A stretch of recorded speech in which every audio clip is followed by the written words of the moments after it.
Deux mandats de 5 ans et un bilan qui se résume en un chapelet de réalisations que personne dans son pays ne conteste.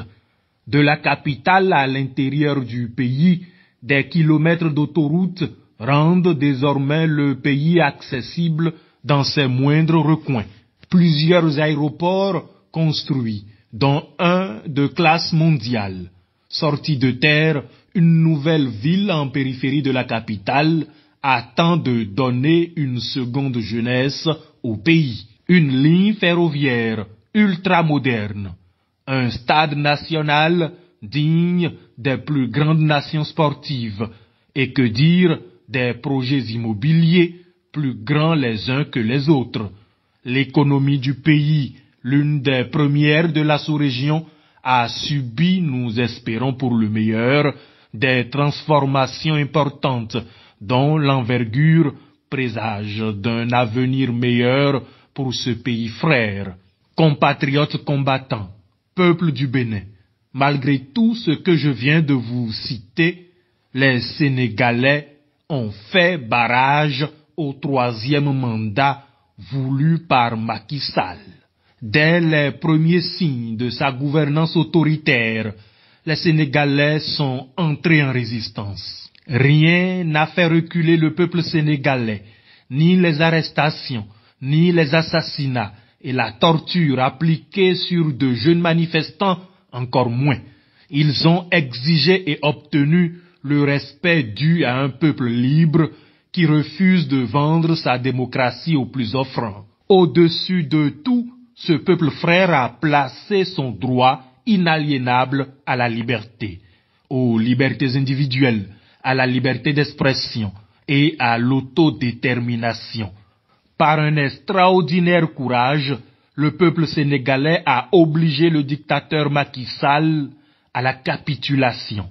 Compatriotes mes frères, pour quelques ruelles asphaltées, 3 statues et un jardin public en centre-ville, un certain Talon Patrice, tirant en exercice sur les rives du lac Nokoué, veut, par la force et la violence, imposer au peuple béninois sa présence et celle de son régime au sommet du pouvoir. J'ai à ce sujet des révélations à vous faire. Il y a d'abord une question à laquelle j'ai déjà répondu. Je trouve utile, à l'issue de mes récentes enquêtes, de vous réaffirmer ce que j'avais précédemment dit. Oui, Talon Patrice travaille à un 3e mandat pour 2026. Il n'y a absolument aucun doute à cela. Écoutez attentivement. 8 mois en arrière, pendant que les détails d'une probable révision constitutionnelle étaient encore en élaboration, des officiels français spécialement envoyés par la France d'Emmanuel Macron avaient sollicité auprès de l'opposition béninoise une entrevue qui eut lieu au sein de l'ambassade de France à Cotonou.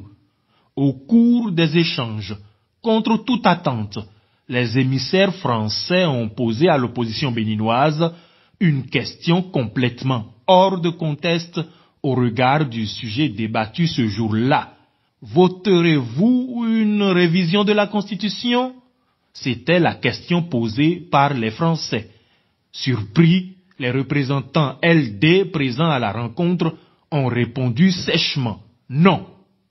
La démocratie et sa restauration étaient pour eux la priorité et non une révision de la Constitution qui, à ce moment-là, était loin de faire l'actualité. Devant ce refus, les Français ont alors entrepris de séduire l'opposition en leur laissant entrevoir la possibilité d'une candidature de Thomas Boni-Yayi si ce dernier soutenait un hypothétique projet de révision constitutionnelle. Les Français, ce jour-là, avaient cru pouvoir réitérer la stratégie qui plus tôt avait attiré Lionel Zinsou dans les filets de Talon Patrice. En effet, l'histoire retiendra que Franck Paris, conseiller Afrique de l'Élysée à l'époque, avait convaincu Lionel Zinsou de rejoindre la dictature de Talon Patrice avec en récompense un juteux contrat de consulting auprès de la BOAD. Selon mes informations, Romuald Ouadagni et Talon Patrice se sont portés garants de ce deal qui, à ce jour, profite toujours aux individus précédemment cités. Le dictateur béninois et ses sponsors hexagonaux voulaient et veulent toujours, avec l'opposition béninoise, réitérer cette ruse. Pour l'instant, cette stratégie a échoué. Pour l'instant seulement, car du plan A, la dictature envisage désormais un plan B, voire un plan C. J'explique. Joannes Dagnon, proche parent de Talon Patrice et fidèle parmi les fidèles, a un temps été présenté comme le potentiel dauphin du tyran béninois, mais ce septuagénaire à la santé délabrée présente plus de handicaps que d'avantages, selon ce que Talon lui-même en privé aurait laissé entendre. Soucieux de garantir leur mainmise sur le pays, les Français reviennent à la charge et font une nouvelle proposition. Romuald Ouadagni, arrogant, cupide et ambitieux, le ministre des Finances a su retenir l'attention des Français. Peu populaire, voire pas du tout, Romuald Ouadagni croit pouvoir se hisser au sommet du pouvoir en achetant les consciences d'abord et les grands électeurs ensuite.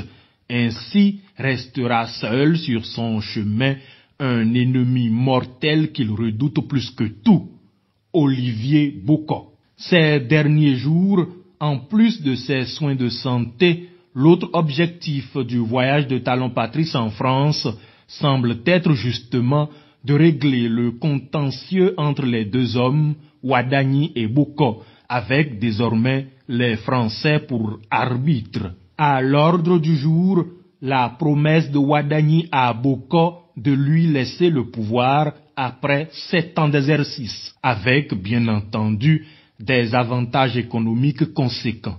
Si cette dernière tentative de conciliation échoue, le dictateur béninois Talon Patrice ambitionne de réinstaller un parlement monocolore dont il se servira pour reporter les élections de 2026. Compatriotes mes frères, les ennemis de notre pays ont prévu plus d'une stratégie pour arriver à leur fin.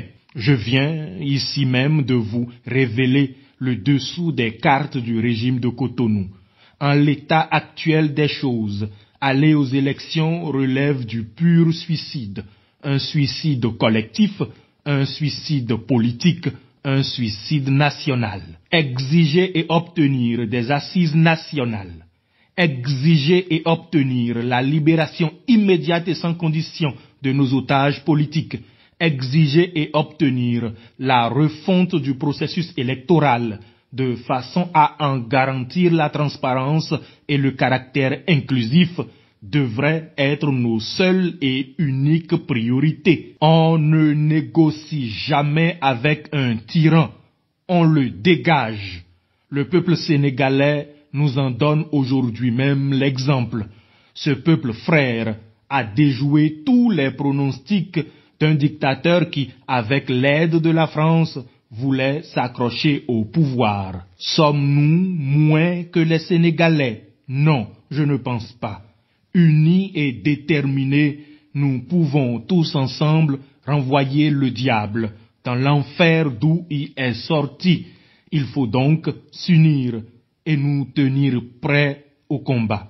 À tous mes frères de la communauté musulmane, je souhaite force et bénédiction divine durant le jeûne. Puisse Allah exaucer toutes vos pieuses prières. Opposants sans peur, béninois sans reproche, on vit votre frère c'était.